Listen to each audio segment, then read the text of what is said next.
Good evening. Today we're doing Ballechin. It's by Edredauer. It's heavily peated version of the Edredauer.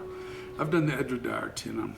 I know I have. I can't remember anything much about it, but I remember doing it. It's called Scotland's Little Gem. It's a small distillery. You know, they don't produce a lot. It gives you a lot of rundown on here. It's just pretty neat. And I think I already mentioned it, but I'll mention it again. It infused with peat to a level of 50 ppm. They use predominantly bourbon casks with the generous top dressing of ex Oloroso sherry casks to create depth, comparative, and complexity. It is non-lateral color and unchill filter. I've already poured some because I had started this video and then I got interrupted, had to stop, so we restarted it. So it's been in the glass for a couple minutes, no more than that, probably about 4 minutes at this point, 4 or 5 minutes. Anyway, the bottles, it gives you all the information you want. It came in a tin. I don't remember what the tin was, but as far as aesthetics and packaging, it gives us a nice, good honey copper color, and you can actually see particulate floating around in it. So if you doubt it's unchill filtered, you can definitely tell it has not occurred. Maybe the most basic of, but that's pretty interesting. I just now noticed that. Little bitty floaties floating around, but that's all right. That's just bits and pieces of goodness floating around in there. It gives you all the information you want on the bottle. The bottle looks, it's neat. It's a squat bottle, small squat bottle. I like green. Green's one of my favorite color.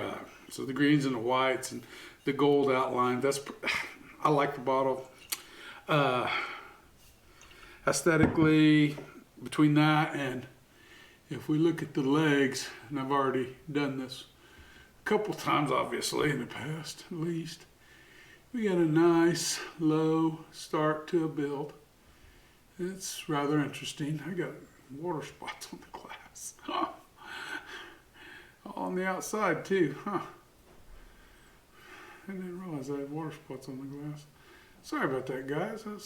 We have hard water. I have to fill the water softener, but anyway, that's it in a nutshell on the aesthetics. And so I've already got my notes. So my aesthetics, I give a 10 out of 10. I can't find nothing wrong with the packaging. It's visually appealing. It's not typical tall bottle. I like that. I like it's different. I like the labeling. It's all easy to read. Tells you everything you need to know about it. It's all there. And I do like that. So it's hard to argue with the aesthetics of it all. And the color's nice. 10-year-old. The nice honey copper color is as authentic as it gets. So 10 out of 10 on the aesthetics, on the nose. This gives you that smoky creosote note. There is no, you get that smoky, but you get that creosote note on it. If you've ever been around a creosote plant, you know what I'm talking about. We used to live in Louisiana, and just north of Logansport, Louisiana. It's not there anymore. I don't think. I thought last time I was through there. But anyway, they used to run telephone pole place where they took logs and cut them and trimmed them, telephone poles, and then they run sprinkler system of creosote on those logs.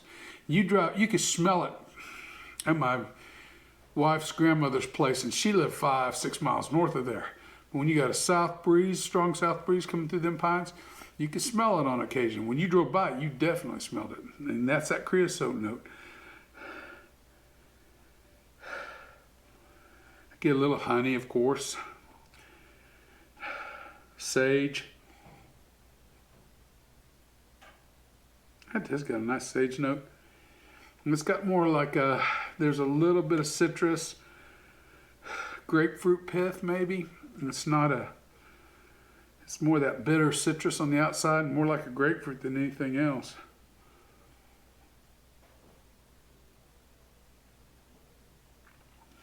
Cheers. Let's go on for the flavor. A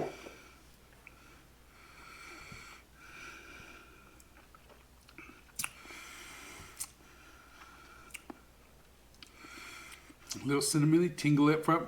Definitely still with that creosote, smoky creosote note. Stays with it. The honey stays there. We get a little apple now with it. More fruits with it like that. A tart, not just apple, tart apple. Think green apple, tart apples. Still with a little bit of sage. It noses like it drinks like it noses. Although I get a little cinnamon right then and there. But I've noticed it before, but I do get a little cinnamon. The cinnamon starts to show up mid-palate. What else? Is there anything else? Peaches, yes. There's just a subtle peach note in there as well.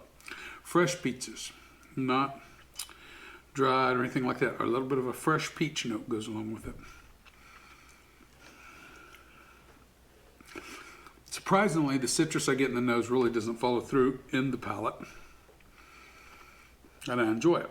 Mouthfeel, medium heavy mouthfeel. You got some substance there to that mouthfeel. Let's take another sip. But we're into the finish. The finish, honey. Honey.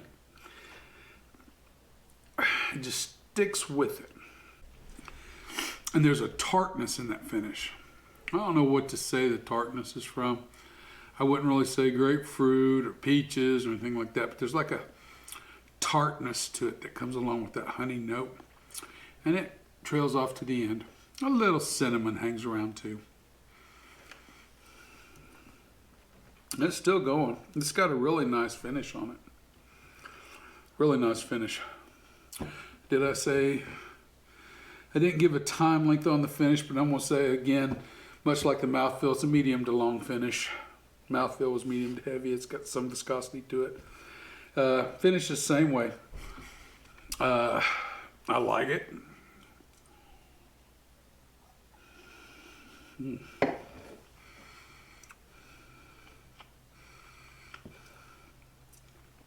It's really hits on a lot of tickets.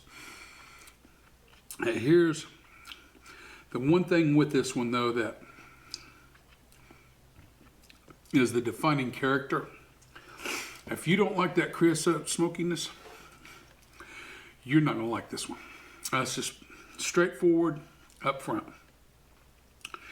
You got to like that flavor. You got to understand that flavor accentuates a lot. You know, there's a bit of bitter cocoa in here. I haven't made it on my notes. Right now, I just got a little bit of that bitter cocoa note in the palate. We're going to write that down for future reference.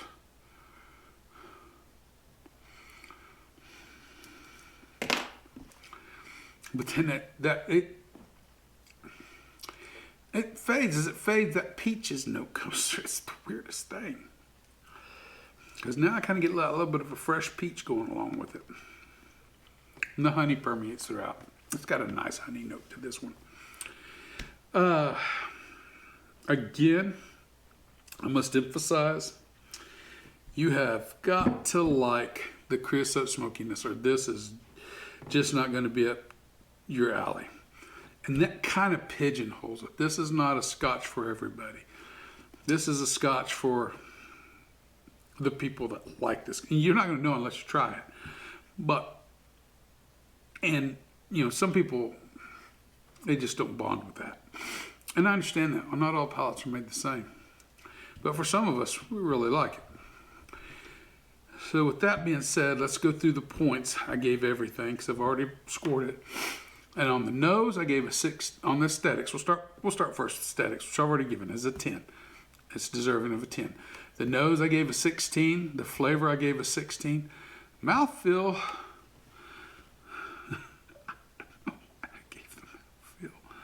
I gave the mouthfeel 16 too.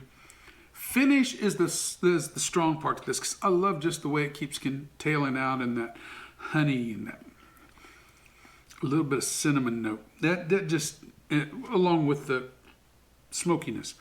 But that tail end of that finish, it just keeps dragging. This is one you can sip on. You've sipped, you can sit here and enjoy the after effects for some time. Value, I gave an 8 because I paid $58.99 for it. I'm not sure. I looked online. I've seen prices from the upper 40s to the, well, some of them had it over 100, but I don't understand that. But I've seen prices from the upper 40s to average prices up to the upper 60s, 70s. So I kind of paid in the middle, $58.99. Score-wise, let's total this up because I did not total it. I want to make sure that's...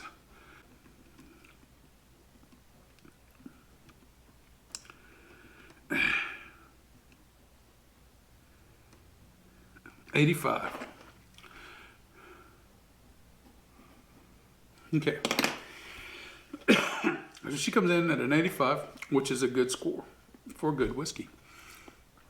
But take that with a grain of salt. You better like smoky whiskeys. If you don't, what I find as an 85, you may find as a 55.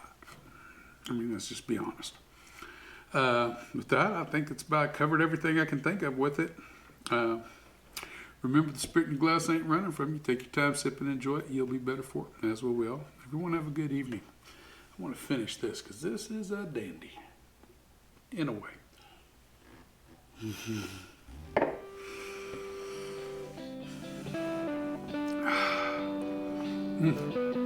I'll see you later.